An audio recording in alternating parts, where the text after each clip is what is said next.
Bienvenue dans cette nouvelle vidéo. On parle aujourd'hui de la forme des pierres. Alors on a déjà vu la taille des pierres, on a déjà vu le poids des pierres, on a déjà vu aussi la forme des pierres.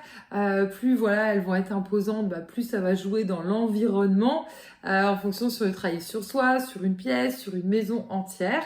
Mais on s'intéresse pas souvent en fait à leur forme. Alors quand je parle en fait de leur forme, c'est le fait que souvent on s'attend à avoir une pierre complètement lisse. Si je vous montre ici un conglomérat qui est assez petit, qui est vraiment tout lisse, qui ressemble à un ovale. Sauf que toutes les pierres ne vont pas avoir ce format-là. Ça dépend de leur composition. Il y a des pierres qui ont vraiment beaucoup de pertes quand on va vraiment les compacter pour les mettre en galets. Je pense à la tourmaline noire qui est vraiment très friable.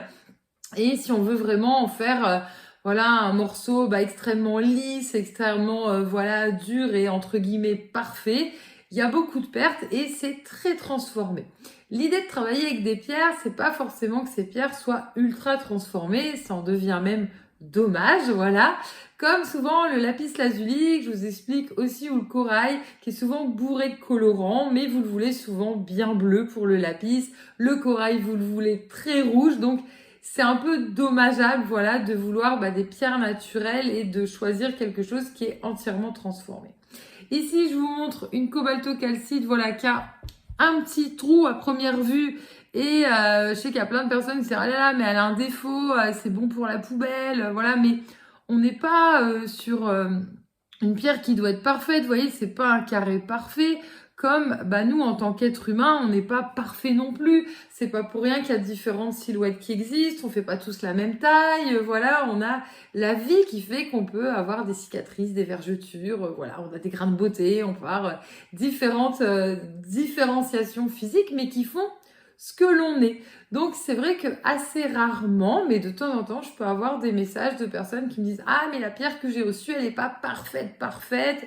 Il y a une petite ligne dessus, c'est pas complètement asymétrique. » Mais rappelez-vous que vous êtes sur quelque chose de vivant aussi, vibratoirement, de naturel. Et c'est vraiment important d'intégrer que la pierre, elle peut pas être parfaite. Alors c'est vrai que s'il y a un morceau qui est complètement ébréché et on va voir qu'il manque une partie, là, ok.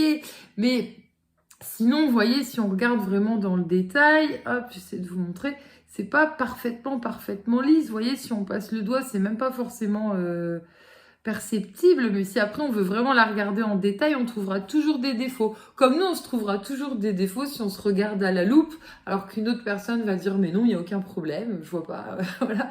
Et que nous, on va toujours se trouver des choses qui sont pas parfaites pour nous. On va se dire vraiment il y a quelque chose qui convient pas. Du moins qui ne nous plaît pas et qui peut pas poser de problème pour les autres, voire être quelque chose qu'on va trouver attirant. Donc c'est vrai qu'il y a vraiment ce côté, comme on dit qu'on est attiré par une pierre, eh bien c'est vrai, comme parfois on peut être aussi rebuté par une pierre, par sa couleur, mais la forme elle a toute son importance et souvent c'est l'énergie de la pierre qui doit nous porter et pas uniquement son esthétisme. Voilà, j'ai déjà eu le cas aussi avec des pendules en quartz, donc en cristal de roche, où on s'attend souvent à ce qu'il soit parfait, entièrement transparent. Ça n'existe pas, sinon c'est hyper transformé. C'est en fondu et refait, qui est une technique que seuls les Chinois en fait ont. Et l'idée, c'est de comprendre qu'on peut avoir des inclusions dedans et ça montre justement que c'est naturel et que vous n'avez pas acheté un morceau de verre. Donc ça me semblait utile de vous faire cette vidéo. D'ailleurs, souvent on est fiers d'avoir des pierres qui auront une forme différente. Je pense à la pierre de fée. Il y en a qui vont être en petite forme de haricot, il y en a qui vont être beaucoup plus grosses.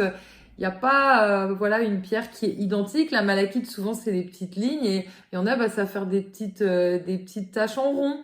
C'est plus original, en fait, tout simplement. Et on peut être complètement attiré par cette originalité qui peut booster notre propre originalité aussi. Voilà.